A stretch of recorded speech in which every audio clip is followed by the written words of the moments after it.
నేపాల్ ఒక రకంగా ప్రకృతి స్వర్గధామంగా చెప్తూ ఉంటాం.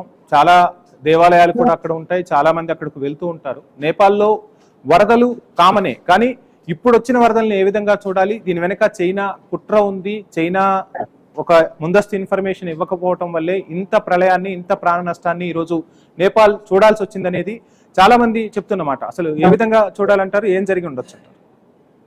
మీరు అన్నది చాలా కరెక్టేనండి. చైనాలో కమ్యూనిస్ట్ ప్రభుత్వం ఉంది. సో దానివల్ల ఏంటంటే నిర్ణయాలు చాలా లేట్ గా తీసుకుంటారు. ఏదైనా విపత్తు జరిగినప్పుడు ఫస్ట్ డినైల్ లోకి వస్తారు. అంటే వాళ్ళని మాకు సంబంధం లేదు, మాకు తెలీదు, అగ్రిమెంట్ లేదు, లేకపోతే వేరే దేశాలతో మాకు ట్రీటీస్ లేవు, ఇటువంటి కారణాలు చెప్తారు. అదే విధంగా కరోనాలో జరిగింది.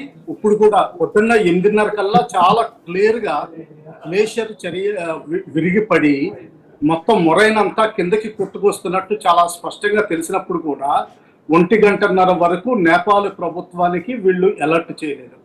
దానివల్లే ఆ సమయంలో, తక్కువ సమయంలోనే ఇదంతా కొట్టుకు రావడం వల్ల లోయల్లో, నేపాల్ అంతా కొండల ప్రాంతం, లోయల్లోనే నీరు దొరుకుతుంది, అక్కడే ఆవాస యోగ్యం.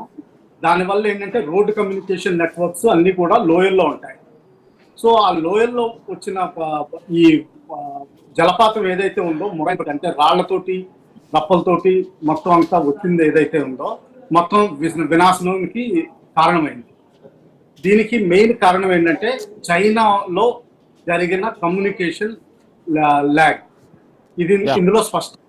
ఇదే మన ఇండియాలో అయితే 2 ఎస్టాబ్లిష్మెంట్స్ ఉన్నాయండి. సాసే, ఒకప్పుడు సాసే అనేవారు, snow and avalanche study establishment. అలాగే ఒకటి టెరైన్ ఎస్టాబ్లిష్మెంట్ ఉంది. 2020లో ఎప్పుడైతే మనకి లడాక్ లో అది గొడవ జరిగిందో, దీన్ని డిఫెన్స్ మినిస్ట్రీలో 2 కంబైన్ చేసి డిఫెన్స్ జియోలాజికల్ రీసెర్చ్ ఎస్టాబ్లిష్మెంట్ అని చెప్పి కొత్తగా ఆ రెండింటిని కంబైన్ చేసి ఇది చేశారు. వీళ్ళు రోజు ఆర్మీకి, ఎస్పెషల్లీ గ్లేషియర్, సాయకిన్ గ్లేషియర్ ఏరియాలోను, అలాగే మంచు ప్రాంతాల్లోను, హిమాచల్ ప్రదేశ్లోను, సిక్కింలోను, అరుణాచల్ ప్రదేశ్లోను ఎక్కడైతే ఆపరేట్ చేస్తారో అక్కడ డైలీ బులెటిన్ ఇష్యూ చేస్తారు. టెంపరేచర్స్ వల్ల అవలాంచెస్ అయ్యే అవకాశాలు, వర్షపాతం అవకాశాలు, ఎక్కువ చలిగా ఉండే అవకాశాలు, బ్లిజర్డ్స్, స్నో బ్లిజర్డ్స్, ఇటువంటి వాటి మీద కంప్లీట్ వార్నింగ్ వస్తుంది. జనరల్ గా వెదర్